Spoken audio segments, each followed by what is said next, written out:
Okey, sekarang mari ikut saya. Saya nak bawa korang semua melihat sesuatu yang besar. Apa dia? Jom tengok. Benda besar.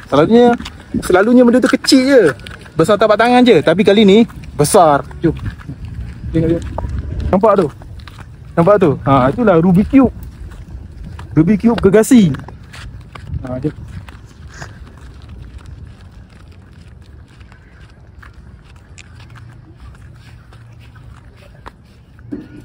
Besar. Tengok.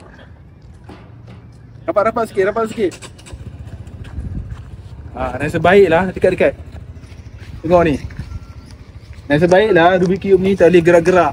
Kalau boleh gerak-gerak, saya geram je nak selesaikan Rubik's Cube ni. Wah, besar. Mari kita tengok. Rubik's Cube 3x3. Tak boleh gerak. Ini dia, benda yang besar. Selalunya besar tapak tangan, tapi kali ni lagi besar daripada saya. Lokasi rahsia, tak boleh beritahu. Rahsia. Okey dah, habis.